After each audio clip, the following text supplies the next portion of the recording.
So what are we chatting about today? What do you want to talk about? Oh, business. Business. Yeah. So, business in general, how to scale, what you need to scale, what KPIs to track. Okay. Let's talk about starting a new business, should we? From the start? Well, that's like what I'm going through right now, so it's top of mind for me. Cool. So, when you're starting a new business, what do you think the four first things you should be tracking are? What do you think the four biggest KPIs are that you can track in the beginning of a business? I mean, it's got to be something around like lead generation or income producing activities, right? Yes. Yeah. There's What no right or wrong, but yeah, I think you got to start with lead measures. That's like the most perfect time to understand. I mean, what are you going to do? You're going to have a vision, right? Hopefully, that's like step number 1. You understand like where you're trying to get to, what the finish line looks like. And then you need to reverse engineer it and say, okay, well, what are the activities I need to do to get there? And then you build a process and a system to ensure that we're consistent in those activities. But the question for you is like, how does someone know what they are? How does someone know which activities to pick? I'm sure it's going to be very custom to each person, but if you had to give a brand new business owner some advice, how would they know which KPIs to track, which metrics to go after at first? I think the biggest thing in the beginning is like how you're going to create revenue. So revenue first position is always the main component that you need to like keep your eye on. And you can build out systems and processes all day long, but they're not going to help create revenue. And what are you building out a system or process for if you don't have revenue and clients to manage, right? That's the whole Yeah. point of a system or a process.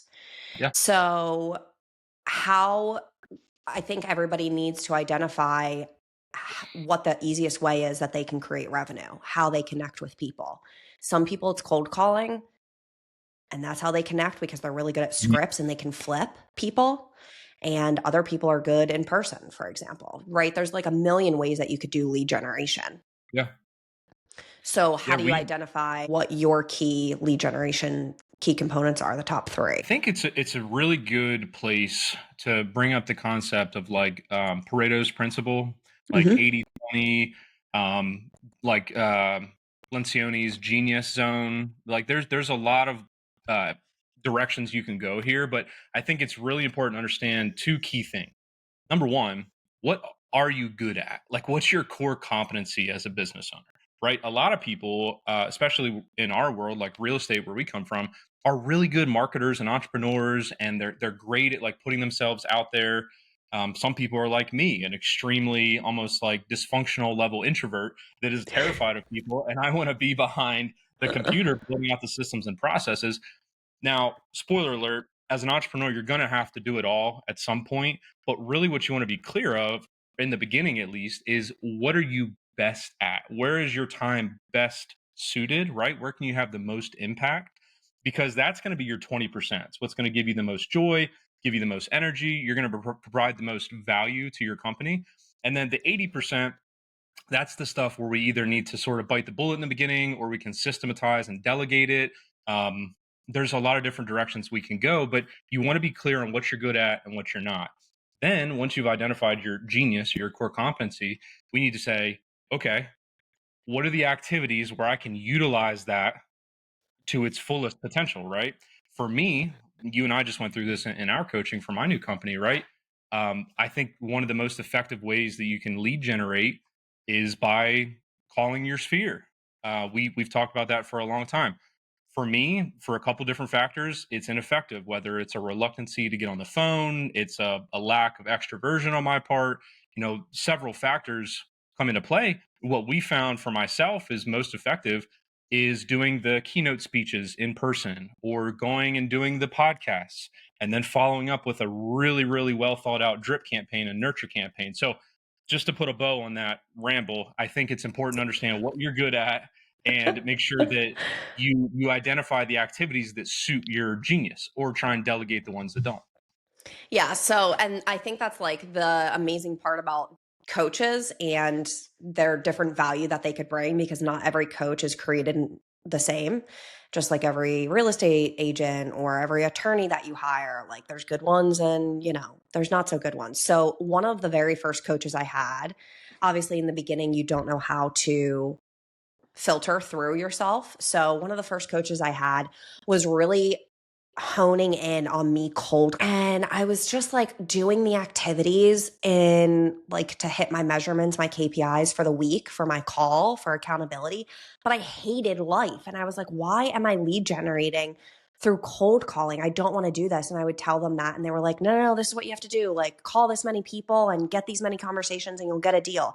And I'm like, yeah, but it's like a lot of effort for me. And I couldn't really figure out why, right? Because I was like new to the business and real estate at the time. And Yeah. then I met another coach and they were like, your genius is talking to people and being in front of people. Like, how can you get in front of people? And I Yeah. was like, oh, like, he's like, what do you do now? Where did you get your clients that you currently already have? And I was like, oh, like through networking events. And he was like, do more of that, Yeah. like Exactly. scale that. And I was like, oh, so I don't have Dude, to it's cold call like anymore? it's so true. Like, think about it. I think in one of the last podcasts we talked about when you're doing the right thing for you, when it's in alignment with like who you are, it feels effortless, right? Whereas Yeah. the opposite, like we keep bringing up this metaphor of spinning plates, but it literally feels like you're running around trying to spin all these plates at once. Hmm. You may be doing the same amount of work in a day, but it can feel crazy. Like it can take a lot more energy from you if you're working on the wrong things or if you're engaging in activities that take energy instead of give you energy. So I love that. And I think that's sort of that's the trick, right? There's not a one size fits all approach. And I know you and I are very big on this with our clients. We need to tailor a solution that suits them, right? That Yes. plays to their strengths. And I think that's critical component. Have you ever like had a client where it was really hard to identify maybe what their strengths were? Like, do you have any stories to share about that process? I think people don't think of it to begin with. And they think that they need to do paid ads to get clients. And that's simply just not the case, right? Like, there's so many ways to get clients without paid anything yet.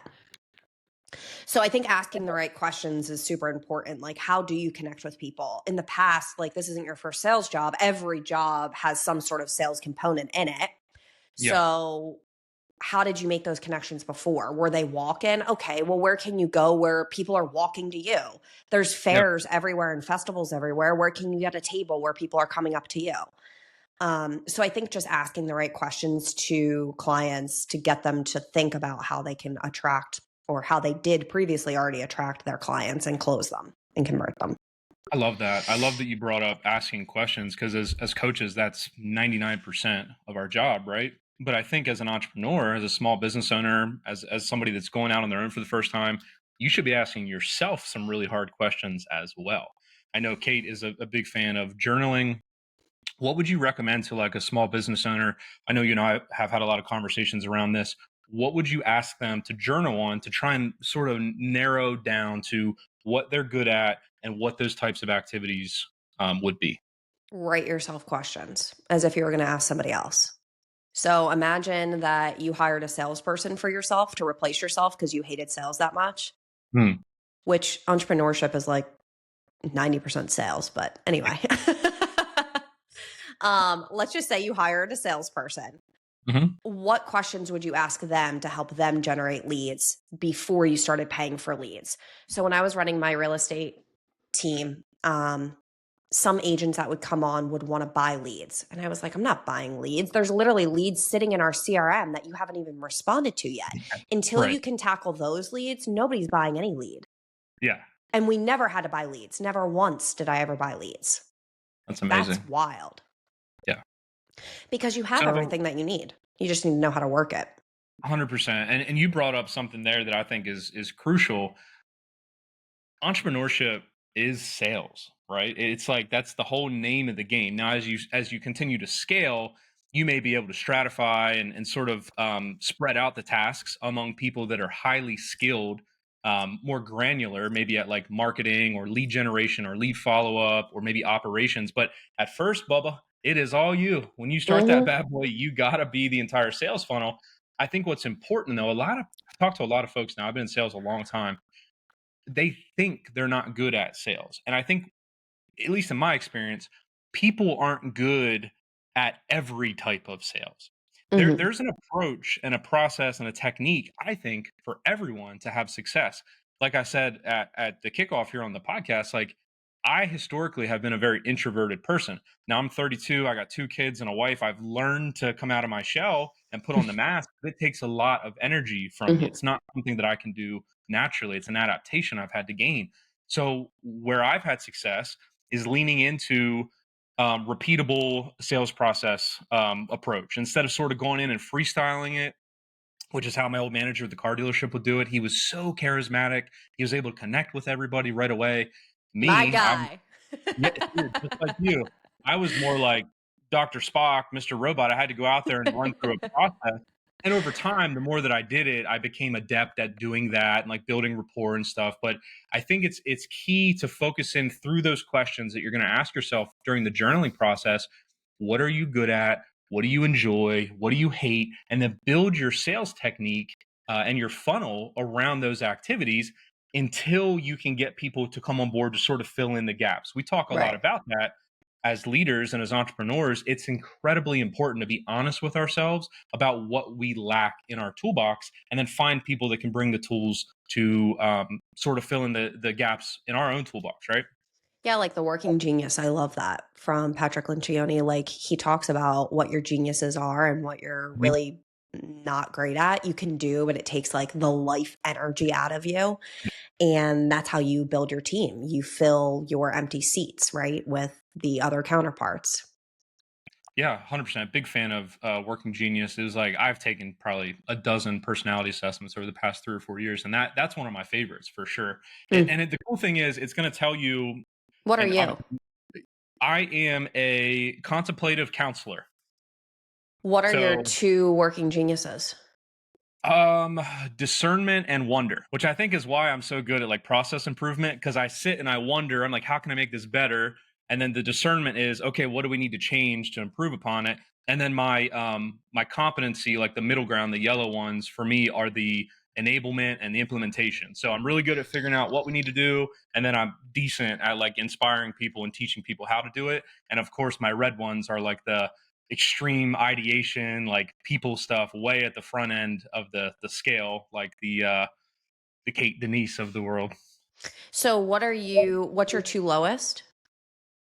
Is galvanizing is left No, and it's is I'm galvanizing in middle?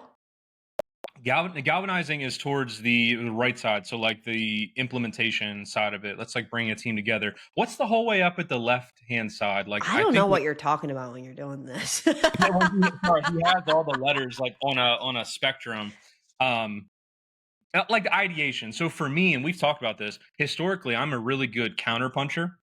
I'm not the greatest at like fighting off the front foot, we'll say. Or if I have to sit down in a room and come up with a brand new novel idea, I'm really good at taking like reference material, like an existing process or a company that's like struggling, and working with somebody, typically the entrepreneur, the CEO, to determine where are we falling short? What do we need to improve? And then my discernment, I'm able to say, okay, well, these are the things that are working, these are the things that need improvement, and then we're able to create a roadmap or a bridge from where they're at to where they want to be with process and system. So Yeah. it's just crazy when I took the Working Genius how it lined up with what I found I'm naturally good at. And any of these personality assessments can be helpful with that, right? Yes. Predictive Index, DISC, Keller Williams has a really good one. The KPA, they're all they tell a story. And just quickly while we're on this, I don't mean to like babble on, but I fell into this trap maybe I don't know, probably 6, 7 months ago, where everyone kept telling me that I was like a specialist, or I was a strategist and I was like the implementation guy. And what I found is like, yeah, that's one side of my personality. But in order to be good at process improvement, you need to have some creativity and some wander and some ability to create. And that's where I had this like identity crisis. I'm like, wait, no, I feel like I want to Oh yeah. create something, but I'm not supposed to feel this way because I'm a specialist. I'm an operator. I'm an integrator. So please, anybody that's listening to this, when you take these assessments, take them with a grain of salt, because while they're going to tell you a story, I think it's important to do a couple of them and look for the trends, like the patterns that develop. Yes. And at the end of the day, this isn't who you are. This is just one little perspective into what you may be good at and may inform some of these business decisions that Kate and I are discussing. I love the disc because it's just such a quick like identifier, even when you're going on like sales appointments or when you're selling yourself, because you can easily identify like what their profile is and then match it. Yeah. So I love it for that. And then I also love when you're hiring people, giving the disc as an assessment before you even get on the phone. So if they're applying for an operations job and they have a low C, like I don't, Yeah. most people probably don't know off the top of the bat like what the disc is, but if they're a low C, then they're like absolutely not even worth a phone call.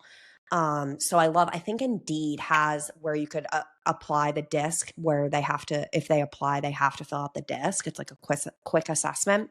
Hmm.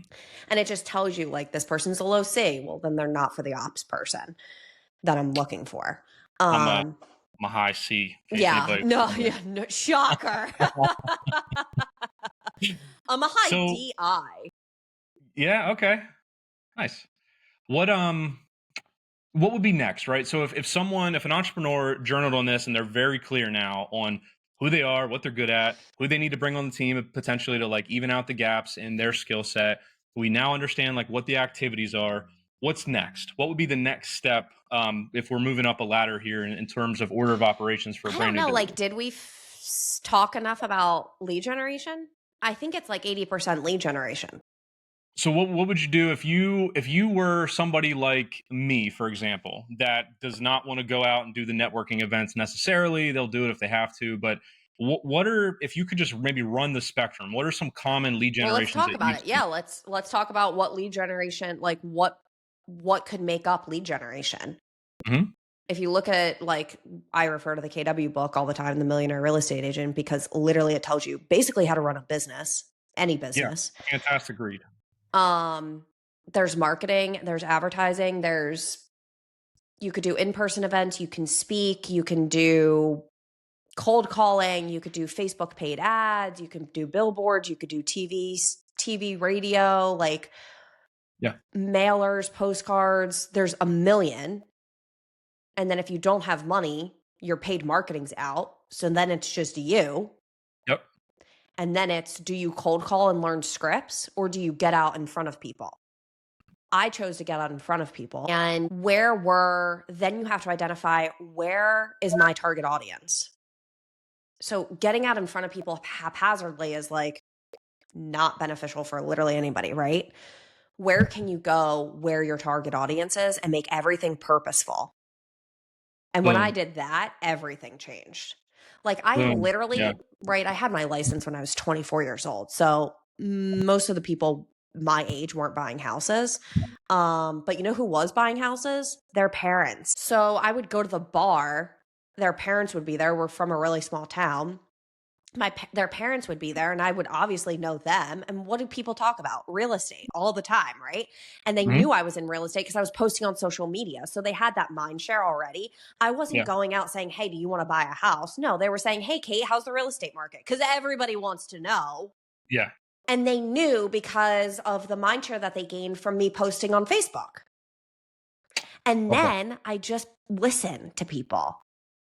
And when they said, well, when my daughter graduates, my second daughter, because, I would be friends with their older daughter, when their second daughter graduates next year, we're going to think about moving to South Carolina. I would literally go home the next morning, wake up because I was hungover, right? I would wake up, go in the CRM and put that. And I would put a reminder in 6 months to follow up with that. Everything was purposeful from there on out. I And think that became I my think lead generation. you hit on something super important there. And actually, I don't know how I missed this when I was babbling on earlier, but I think it's important to understand where the right people are, right? There's this whole idea of, activity doesn't necessarily mean that you have productivity, right? Hmm. In order to be like productive, we need to make sure we're doing the right activities at the right time with the right level of intentionality. So, I think that's huge. I mean, for me, I've been in sales a long time. I've worked with a lot of high level salespeople. Not many of them are running their own business. So while my sphere is important, because like you said, you never know when you can get a referral opportunity. What I've had to work really hard to do in my business is figure out where are those honey holes, right? Where are the fishing ponds at where I can go and find the right people, Where are the folks that want to spend money on a coach and have a business and are looking to get into an entrepreneurial position? So I think it's important to know where your people are at, what they are into, and what problems do they have, most importantly, because then how Yeah. can you offer a solution to those people that creates value, right? And allows them to sort of have that light bulb go off and say, hey, that can solve the problem that I'm experiencing. So I love doing affiliate relationships. Like, I want my effort to be tenfold with whatever I do. So what you're talking about is identifying your avatar, right? Like your target audience, who you want to work with. So like one of the best activities that I've done is a coach had me literally like draw my ideal client. Like a picture, this like is a portrait. this is out of real estate. This is for coaching. Um, is it male? Is it female? Do they have long hair? Do they have short hair? Where do they hang out? What do they do with their spare time? What are their hobbies? Do they have a family? Are they single? Are they living in the city? Are they living in the suburbs? Like literally, what do they wear? Mm, And then once you can identify that, you can start to go and be in those places. mm, And then affiliate relationships is like tenfolding that, right? It's like who's already in front of them at scale. So, for example, 67% of my business before was referral. It wasn't one by one referral. It was affiliates that I set up with, affiliate relationships, which is just like an agreement basically where I would give somebody a referral fee for sending me their clients at scale, yeah. was an insurance company, a Mm, local insurance company in town. I did not know them. I was introduced to them by another acquaintance and we built rapport. They loved me and I loved them. I sent them all my referrals for insurance. They sent me all of their referrals for anybody that passed away and their home was vacant and they needed to sell. wow, Phenomenal. I got like 20 deals a year from them. that's great. So then in coaching or whatever your business is, how can you recreate that? So for coaching, you do coaching for operations, right? You're like a fractional CO. Where can you go where your ideal target audience is, which is who?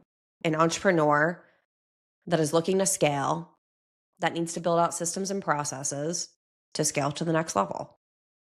Exactly. Yeah. So, like, where are they at scale, not one by one? Because who has time for one by one? Yeah, and that's exactly the puzzle that we've been working to solve for me, right? So it's existing um, relationships that I've built over the past 2 years, trying to leverage those, right? We've been part through the companies that I've worked for of some of the biggest real estate masterminds in the country. And I think just trying to leverage those relationships, I know you've done a really good job for me of pointing me in the right direction and just trying to lean on the people that I know already that are in front of those folks. So for me being sort of new to the industry, very new to coaching, I think it's incredibly important. I love the idea of affiliate relationships, by the way. Leverage the relationships that you've been able to build thus far to try and earn new relationships. It's almost like climbing up a ladder or climbing like a ropes course. You keep taking these relationships and building new ones to climb your way to where you want your or where you think your clients are at. And then systematically doing it, because Yeah. once you get to a certain scale, or even in the beginning, honestly, like I lose track after 10 people in front of my face. Like I think most people do, honestly. Like, how do you truly keep good rapport building and front of face and mind share in more than 10 people? Like, you can't do that manually. You have to Yeah. start to scale out and do it systematically. So, how do you think you do that? Yeah, I mean, just speaking my language now at this point. So it's exactly what I love is consistency. How can we be disciplined to a process that will yield consistent, predictable results? That's the core question that we always ask with Yeah. any sort of client or anyone that's looking to establish any sort of system, which is like I've been seeing this everywhere lately. Like system is a big buzzword, but what's it mean? Really, what is a system? And I think before we even go down Hmm. the path, how do you build one? It's like let's identify what that is. Well, it's almost like you need to start from the bottom. Really, what you have is an outcome that you want, right? From that outcome, you're going to have something that works, activities that work, and activities that don't. What we're going to do over time is we're going to pay attention to what worked. What did we get a lot of results from? Because that now becomes, Right. as we use Pareto's principle, that becomes our 20%. You're going to get 80% of your results from 20% of your efforts. Well, Yep. that's our new we're going to shift everything into that. And then we build a standard operating procedure. So step one is to get to a system, we need to have a standard operating procedure. Then you're going to have a couple things That's that work. so boring to me, by the way. It is boring. I'm going to try and make this as quick as possible because I'm putting the audience to sleep right now. But it's like building blocks, right? You're going to have several SOPs that you put together. That's a playbook. Yeah. Then you're going to have a couple different playbooks you put together, and this is now a process. And once you have a few processes, now we have a system. Yes. This is like every entrepreneur's nightmare, by the way. This is where I really like I've identified that, and I want to help because everybody wants a system and they want a Oh my process. God, I have such a good referral for you. I'll take it. Shoot me a text. There's one or two people that there's definitely one. I think there's two people that build out systems and processes for entrepreneurs. There we go. I'm on. Okay, remind me after this. So where was I going with that? Right. So now Sorry. we know like what a system is, right? And I think that's really where you need to start. And I think you need to ask yourself those questions. You can't just jump into a system, a repeatable system and process for, lead generation. You need to know all these questions on the front end is what has worked, what hasn't, so on and so forth. And I think from that point, it starts with tools are incredibly important. So for me, I'm a big fan of having some sort of whether it's a CRM that you pay money for or a Google sheet that you use, some sort of place that you can get it all out of your head. Because you're right. Once you get to a certain amount of people, you can't remember them all, right? So for me, I'm a big fan of CRMs, which is a customer relationship manager, getting the information into that system, taking really, really thorough notes on their life, their skill set, their business, their personality style, as you get to know them, put everything in your CRM so that when you follow up in 6 months, it's like you've maintained the relationship. There's no lost ground. You don't need to try and recall everything that you learned at the bar in Tampa, Florida, at your last networking event, right? With this person, it's all there in the CRM. Yeah. And then from there, we build out campaigns. How can we stay top of mind? How can we stay front and center in their world, whether it's daily, weekly, monthly, whatever campaign probably suits the situation best based on what stage of the buying process they're in? How can we stay in front of that person that we've identified as our avatar? How can we do it consistently so that we'll yield the outcome that we want? In a nutshell, that's really what a system is and the approach that I would take to make sure that we can accomplish that. Yeah, I love that. So I would take those notes that you're referring to, like you go back in your CRM, and I would take those notes, and that's what I would use to follow up with people. So I maybe not call them, but maybe I would text them and say like, "Hey, how's your daughter doing in school?" Or I would send them a Facebook message. Or the next time that I saw them at the bar, for example, now that we're going back 10 years, as an example, I would pull up, like maybe I forgot their husband's name, right? So I would pull their CRM up on my phone and I would be like, oh, it's Tom. Hey, Yes. Kathy and Tom, like, how's your daughter doing? Samantha, like, and they'd be like, oh my God, like, Kate's so nice because she remembered everything about me. Kind of. I'm just like really systematic in my approach and I have it all written down. The word that keeps coming to mind is leverage, right? So Yeah. one of the things that you can leverage is technology. And all you're doing is you're taking past Kate's knowledge, storing it in a Yes. container so that future Kate can reach in and pull it out and impress the client. Say, look, I remember your husband's name, or I remember that Timmy plays in a T-ball league May Yes. through September. It means a lot because John Maxwell famously has, always said, people don't care how much you know until they know Until how they know much how you much you care. care. Exactly. And that's a great way to go above and beyond in terms of a customer experience and set yourself apart from the run and gun, shoot from the hip entrepreneur that's Yeah, trying because to like, remember everything. especially then, like everybody's a realtor. And who wants to work with a 24-year-old who's a realtor? So the other thing, I talked about this the other day with someone. The other thing that I did really well, because someone was asking me, they want to build out their real estate investment company off of referrals, off of a referral base. And, how do you get your business 67% of it to be referral? And so in that 67%, there was different buckets that made up referrals, right? There was like the affiliates, that was like the insurance company that I told you about. There Mhm. was referrals from past clients, and then there was referrals from like Sphere, and there was referrals from other agents, agent to agent, right? Because not Mhm. everybody's licensed in the states that I was licensed in. Yeah. So I would go to these conferences, and this is for anybody in any industry, right? Like you're in real estate invest or you're in coaching and you go to another conference in San Diego. Not everybody in maybe not somebody that they know in San Diego does COO coaching, so they're going to refer to you as another coach, right? Another Mhm. coach could refer you. So coaches could be a really good referral network for you. Other coaches that don't coach what you coach. Yeah, totally. That's what I'm finding in my business, like 100%, leveraging relationships I have with other coaches.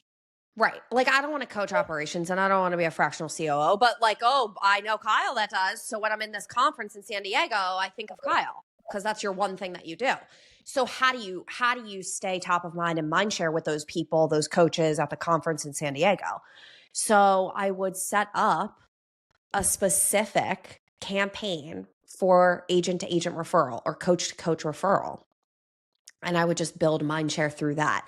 So if Love there was that. a reoccurring conference in San Diego for coaches, like the one I just made up, um, I would set a campaign, and it wouldn't be like fancy with pictures, right? Because number one, I'm a high D, and I don't want I want it to be real, like Yeah. I want them to think that I'm actually emailing them. Yeah, yeah. So it would be like two sentences, like, "Hey, I'm so excited for the conference coming up. Hope to see you there." And it would go out like 3 weeks before the conference. Even if they did, even if I didn't know they were going, I just knew they previously have been at this conference. So I was just gaining touches around this event that I didn't even create. And then one would go out the week of the conference. Hey, I hope to see you there. Reach out to me if you have free time so we can meet up for coffee. They think it's me. Yeah. Then I email while I'm there. Hey, I'm here. Hope to see you. Sorry if we miss each other. No big deal. Yeah. And then two more times after, my notes from the conference and sorry if I missed you or great seeing you. I love that. I think one I got important so thing many that referrals from it across the country. I believe it. Think about what you're doing. Like you're getting hyper specific on your audience for the messaging, which, now that we're sort of we've lived in marketing land for a while, but that's a big piece of marketing in general, right? Mm-hmm. Is making sure that you're getting the right message in front of the right people, because I'm probably going to have different messaging for a repeat client than I am for, Oh, yeah. cold business owner that I just met for the first time, or for you, these folks, these other coaches, I'm going to speak to differently than maybe my Aunt Susie at Christmas dinner. It's going to be different messaging, and I love that you catered your nurture campaigns to those folks. And I think that's something that's incredibly overlooked. I know in my CRM right now, I have 7 different campaigns that I can run based on how someone found me, what links they clicked on my website, what type of services they're interested in, how hot are they, what stage are they in terms of the buying process. You Yep. want to make sure that you're catering your messaging to where they're at. Exactly. You can't speak to every lead the same. You can't treat every lead the same. Every lead should be talked to and treated differently in the sequence of the communication and the communication itself. If I put all of those realtors that I knew on a mass email drip with like pictures and graphics and it was like a newsletter, like unsubscribe, annoying. I thought we were friends. Like literally. So I just used emotional intelligence. Love that. Okay. So we've talked a lot about lead gen now. What else do you want to move to? What do we what do we teach somebody once they get some leads rolling in? So now we've identified who our avatar is. We have some strategies to find We're building like a GPS. yeah, finding the lead. Yeah. And so like they start coming in. I actually love that. Yeah, this is like that's what the title of this should be called. Like Maybe small not. business. Maybe we take it away from GPS. We're building a one-page business plan. There's somebody out there though. It's like I think you and I take that for granted sometimes. Like there's someone out there that's going to listen to this and for the first time hear some of these things, and it's going to be like, holy moly, that could like make a big difference. Yeah. What do they do? They got leads coming in now, and maybe they did set up a CRM, and they got that first notification on their phone, like ding, someone responded to my lead magnet. What's next? Cool. Yeah. So now you need to convert the lead, right? Yep. So you think about a sales funnel, You do all of your lead generating activities, you get people into your lead. Now you need to convert them. So you need to show the value in exchange for the money that you're asking. So I like scripts because it gives you like a framework. I do not read scripts though when I'm on the phone. Yeah, and I think you and I are in the same boat here. I even hate the word script because, like, to me, a script is very much you are reading down through word by word. I think framework is really what I've always used is you need to have a repeatable sales process, and each Yeah. step of the process you want to have some go to. They're almost like guideposts along the way. You want to make sure you hit on, like in your introduction, for example, like a solid three name greeting. You want to make sure that we set expectations. As we move into like a build trust phase, we want to make sure we're finding pain and motivation and being vulnerable and transparent. There's things that we always want to do, but I wouldn't necessarily say it the same exact way to you versus my 8-year-old son sitting over here in the corner of the room. Like, it's the people we're going to need to be communicated with two completely different ways. Different. Yeah. Exactly. And I think that's what's most important is understanding, hey, we need to have a process, but we can't have a script that we like adhere to religiously. Hmm. We need to be able to be a little bit flexible. And I think in reality, the goal of even having a process is to convert the lead, and the aim of any good sales conversation is to identify the problem that they're experiencing that you can solve, and you can now act as a guide to build them a bridge from where they're at to where they want to be, and your Yeah. solution ends up being the bridge. For me, it's fractional COO consulting, small business coaching. For someone else, it may be something different, but identifying what their specific problem is, because if we're trying to solve a problem that doesn't exist, we're going to seem disingenuous. We're going to seem overly eager. It needs to be a problem that they've let you know they're experiencing. So the And then goal of your how do you find process, them? You ask questions. You find the exactly. And I was problem going by to say asking questions. exactly that. You like open-ended questions. I mean, we could go into a whole. We got friends that are really good at teaching sales, so I'm not even going to try and Yeah. do it. Let's But leave it's it to like them. they would tell you and have taught me over time that you should speak 20 or 30% of the time, and the client should speak 60 or 70% of the time. And really the way that we do that is by asking really well thought out open-ended questions, being neutrally curious about them. Yeah. You want to get the no. Like, the point of this is to get a no. You need to find where that objection is so that we can try and overcome it and provide our product offering as a solution to the problem. That's how you build value. Yeah, I agree. And using those personality assessments like the DISC really quick, I'll use that and tie that back into the sales process. Like if you can identify that they're a high C, I know that I need to walk through, like I roll my eyes because I'm not. So I know that I need to walk through like the outline of what it's going to be and the details of the timing and like when it's going to occur, how it's going to occur, like all the things. If there's going to be paperwork needing to be signed, et cetera, et cetera, et cetera. Where like as a high D, like that's like direct, et cetera.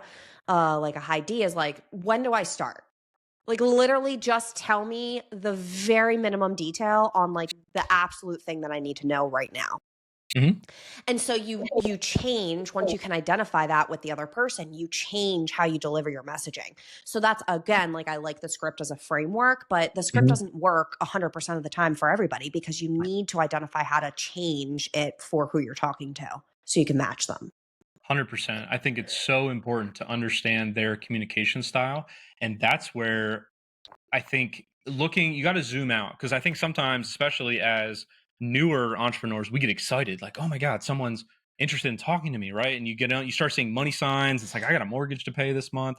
But in Mhm. reality, we need to slow down and understand, how did they come to find us, right? Because sometimes the marketing channel will inform what type of client we're working with. What's their motivation level? What's their background? How did they find us? If it's someone that saw a commercial on a TV versus someone that was on our website and watched all of our marketing collateral, Mhm. they're two very different levels of curiosity and enlightenment, right? Mhm. So catering your messaging and your approach to them is super important. Like for me, our first two coaching calls, I kept getting like into the tactical, because that's where I live. Like, I want to know how something works. Why does it work that way? What are the steps that I need to do? Whereas somebody like you, it may be a little bit different. Like, yep, okay, that's going to solve my problem. what are the next 3 steps? How do we get started? When's the first call? For Yeah. me, I got like 18 other things I need to know first. So Before you can ve- move. Yeah. very, very important. I love that you brought that up. Um, Ideally, right? So this conversation goes really well, and we identify a problem, That's and we right. can So provide. wait, on the appointment, there's either two outcomes, a no Yep. or a yes. And then like, Mhm. then what bucket do they fall in? So Yep. go ahead.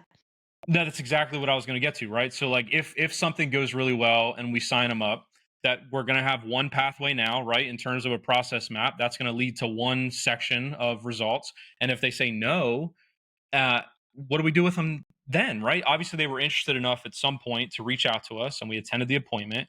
How can we stay in front of them? Because a no is typically not a no forever. Sometimes it may be, but a lot of times it's a hey, just not right now. We haven't done a great enough job of building value, or maybe there just is That's right. a condition that we can't overcome. We need to stay in front of them still. So off topic, but my mom was like top saleswoman in like the country over and over again for whatever she sold back in the day. Hey, it's like in the blood. I know. So was my father. Anyway. Um and she always says to me, a no is just because they don't know enough value yet. You need to Yes, keep going. 100%. You like selling starts at the first no, by the way. Like 100%. Like if you think having a really good conversation with someone, again, sort of off topic, but if you think having a great conversation with someone where there's no impediment and there's no obstacles and you both feel good at the end, I'll tell you one thing that's not going to happen. You're not going to sign that person up. Yeah. Like you have to be searching for that conflict. It's really, really important. Not conflict in like that you're yelling at each other, but conflict in terms of, hey, there's a roadblock that we need to overcome. Because if they sign up or they go to the next step, your fallout rate is going to be crazy. If you haven't already figured out what the objection is, it's going to pop out, and now it's going to pop out in a domain that you don't have control over, right? It's better to get it out into the open when you have them on the phone, and you can control the narrative somewhat. So again, not to like get into the weeds of sales, we have folks that can do that at a very high level. Kate and I just have happened to have some success in that arena, but incredibly important that we're paying attention to the fact that a no now is not a no forever. How do we Yeah. stay in front of them? No, like ever, ever, ever. You don't stop communicating with the lead until they're dead. Yeah, yeah. Literally. They should never be out of your CRM getting some sort of drip. Now, again, you treat them differently. Like I used to rate them like ABC just in my Hmm. brain, but most people rate it like hot, warm, cold. I could literally talk for hours about lead generation and how to treat a lead, but I'll refrain. Um anyway, put them on a freaking drip sequence and follow up with them when you think it's right.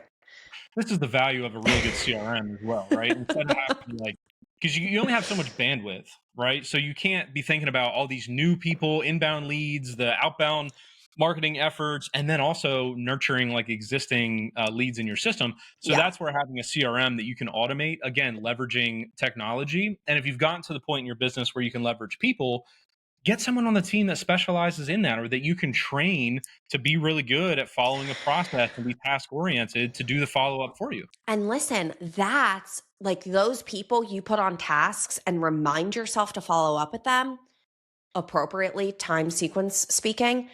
Those become your like people ask me, what do you do during lead generation time? If I spend an hour a day on lead gen, what do you do?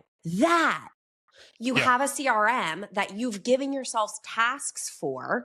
Like you've identified who you should be calling when. And every morning you wake up and you do those tasks. That's your 20% that's going to give you your 80% results. Yeah. Who would you rather talk to? Someone that you've spoken to and have indoctrinated somewhat and you understand what they're looking to go through and they understand what you offer, or someone completely new that you have to walk the whole way through the process? Like, yeah, you should be ideally starting every day with cleanup in the CRM. What are my tasks that are firing for each lead that we have existing in there? Sales, revenue first Exactly. position. That's Get like it. the low hanging fruit. And I know it's like not the shiny object. Like ding, you get the notification, the little red circle on your iPhone that says you got a new lead in your CRM and you want to follow up with them. That's important. Don't overlook the leads that we've already talked to in our CRM. Yeah. Harvard did a really good lead study or has done a really good lead study a couple of years in a row. And I've shared this with multiple teams that I've coached through. Um, 7 to Yeah. 12 times it takes follow up to convert a lead. Yeah.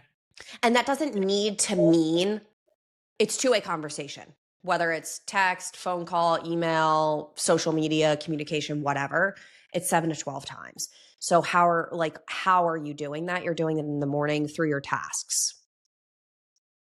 Love Okay, that. so we can have a whole show just on lead generation. Um, maybe we should. It's important. It's important, no doubt about it.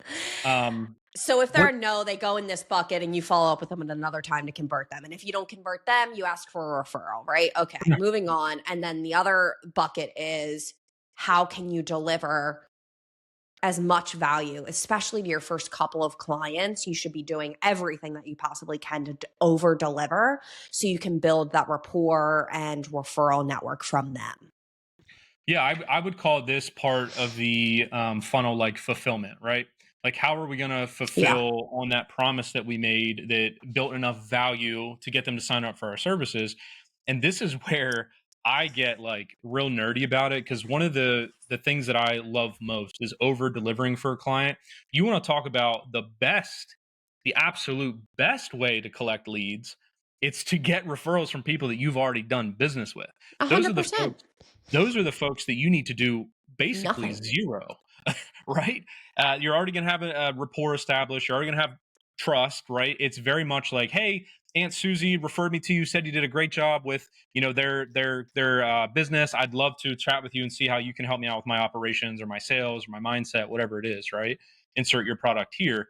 I think those are the folks that we need to make sure that the people that sign up, let's not, put them into like a we'll do our one call a week and move on. How can we almost to an unreasonable degree deliver on the promise that we made, right? And Hmm. I think that comes from really thoroughly understanding what they're dealing with and curating sort of a solution for them, and making sure that each week we are very intentional, showing them how much we care, making sure that we follow through on the promises that we make. Don't be that business owner that says, yeah, I'm going to do, a call a week on Wednesday at 10 a.m., and the call always ends up being Wednesday at 4 or Thursday at 10:30 because you had to push them back. Make sure that we're following through on the commitments that we've made. I think that with just really having a product that solves their problem is going to get you referrals down the road, which are much easier to convert. Yeah, I totally agree. What What else else? happens next? So I think, go ahead.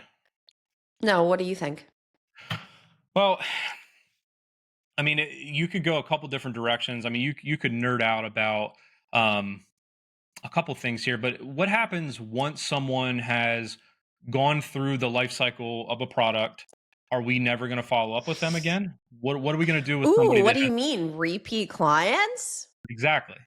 How can we work a product ladder? How can we keep them in our ecosystem? I think that's a super important thing to touch on, because I've seen this with a lot of organizations. It's like one and done. And if you're always trying to look for a new customer and start over, you're going to bash your skull against the wall someday. It's so much easier to cultivate existing clients and move them to another stage in your product ladder.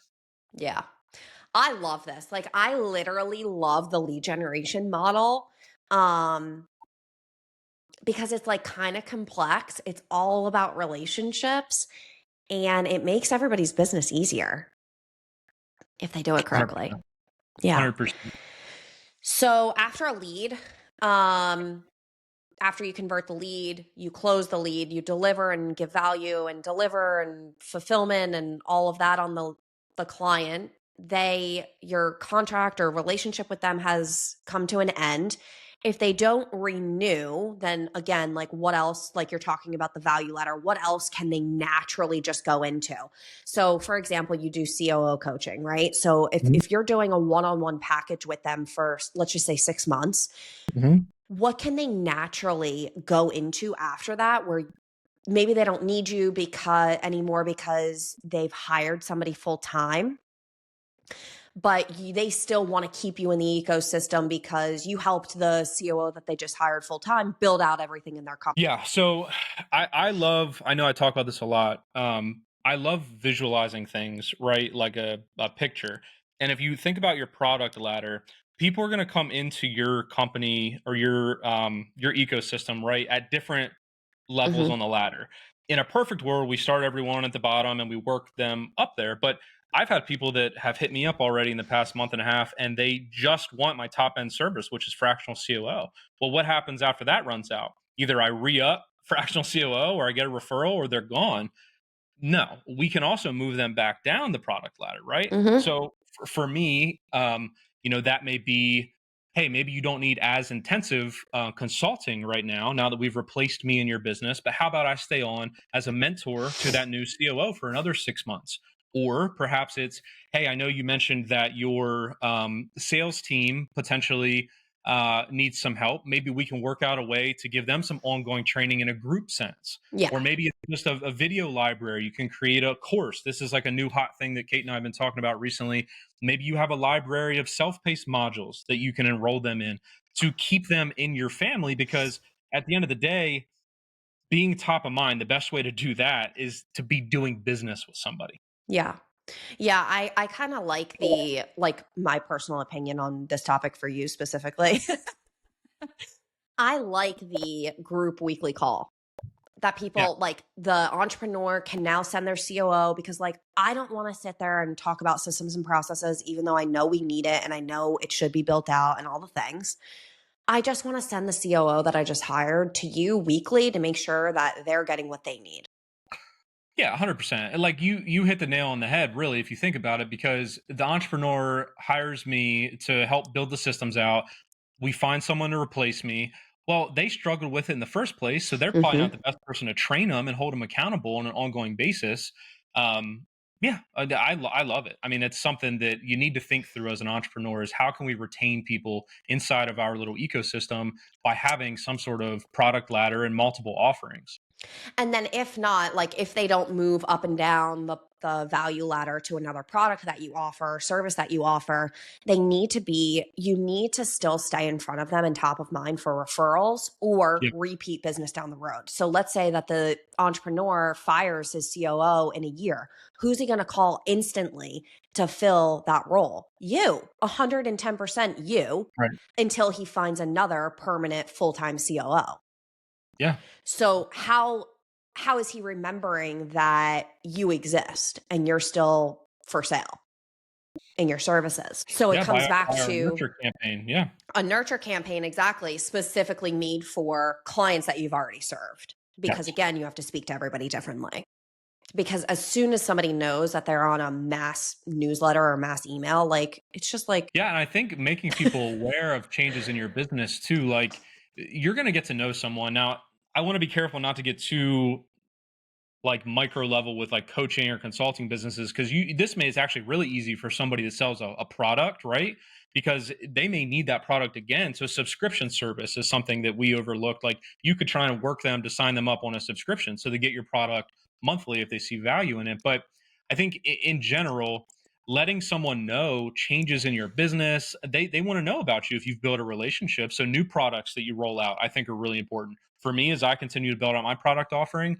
Best believe anybody that I'm already doing business with or have done business with is going to know about that, because in terms of referrals, they know that I can do a good job and I can deliver on my solutions that I have in my value offering.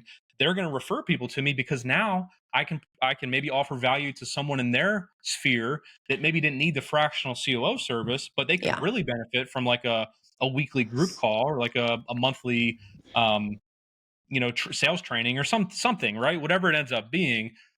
So I think it's important that we stay in front of them and we cater the messaging to them and we don't forget about them, because at the end of the day, those are your most valuable assets. yeah, absolutely. Referrals should make up a majority of your business. Um, okay, so did we hit the end of our business one-page business plan? It depends on like how granular you want to go. I mean, you could go into like cash flow and cash management and all that stuff. But yeah, I think in general, like the sales funnel, we've done a great job talking through lead gen, conversion, fulfillment, follow up, referral generation. What else? I think the third, like if we put it in three buckets, right? The first is like lead generation, how you're going to lead generation. The second bucket is like how you're going to fulfill and really build out like a great customer experience. Um, and then the third bucket in my mind would be like systems and processes. So once you have a blueprint of what's working. Even if you have like 3 clients that have gone through the process, you sort of can see it being built as you go, because you can't build anything first. If you do, you're just like wasting your time. So once you have like a couple, 1 or 2, 3 clients go through the process, you've created it, you've taken notes. The third bucket I would put as like building out those systems, so it kind of like works for itself. For the next client, it could be easier. Anything that you do repeatedly should be so I'm on some automation. Yeah, this is like where maybe I was like too proactive in the beginning when I explained like what a system is, but this is the exact moment where once something has worked, this is where now we want to figure out why, right? We want to do some sort of after action report, what went really well, what can we improve upon? I believe in a process improvement cycle called PDCA. So it's plan, do, check, adjust. Again, like I know this is super boring for a lot of folks, but after something's gone well, we need to go back and figure out why and how can we improve upon it and make sure that we get predictable results. That's where having the SOPs that lead to the playbooks, that lead to the processes, that lead to the systems are super important. We almost want to think about our business as a machine that Yeah, can churn out leads, that can convert them, that can fulfill, that can produce referrals on the back end, wash, rinse, repeat. yeah, As a business owner, we need to make sure that we're delegating and pushing all of that 80% work down so that we can free ourselves to focus on the most important 20%. That's not always and forever going to be lead generation or fulfillment or operations. It all comes back to what are you great at? And as we continue to scale, we get revenue coming in, we install systems, we can start to leverage people. And I think right. that's where you can really start to take off as an entrepreneur. How can we delegate, empower, inspire, and get others to do a lot of the 80% work for us? That's really, I think, an entire call in itself. But there's a lot of magic there once you get to that point. Yeah, I agree. And once you can learn to give up the control, and then that's like a mindset thing where you can leverage people, um, because other people can, like, I love hiring smarter people than me. Like, I'm good with saying, like, I'm not great at that. Who's better? And like giving it to them. But it took me a long time to get there mentally. It's so hard. I just did a reel about it the other day on my Instagram. It's like one of the most common leadership myths is that as leaders we need to like be the best at everything or we need to have all the answers.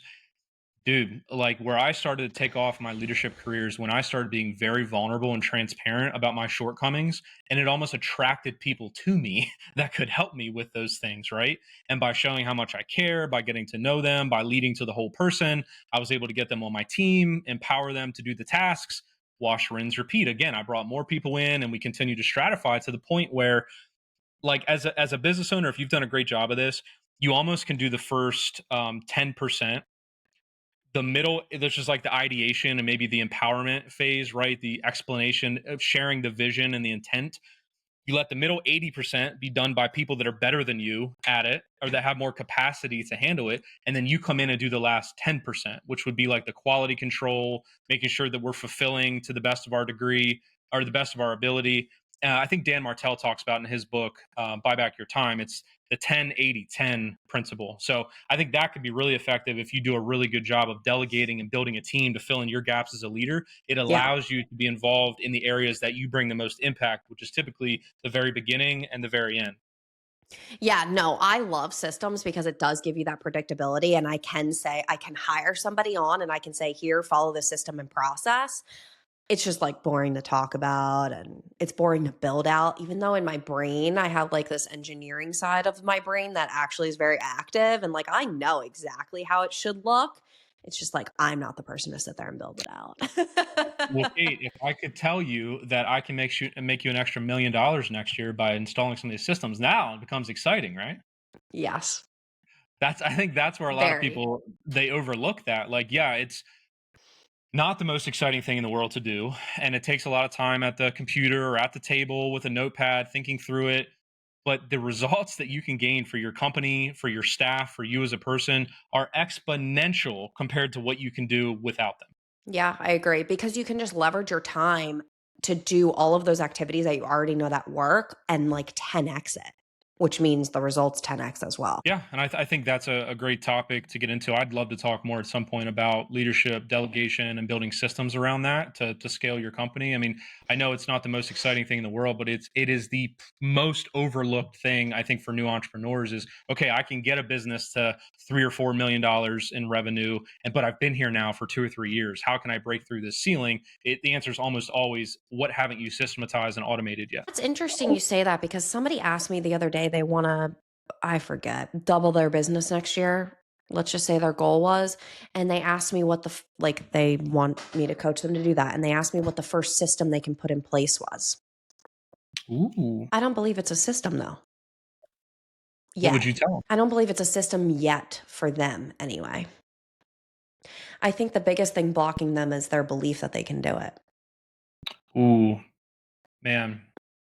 We talked about this last week on the call, right? Before we earn the right to even talk about leadership or business or systems, what's the work before the work? And I think that mindset and removing limiting beliefs is like crucial.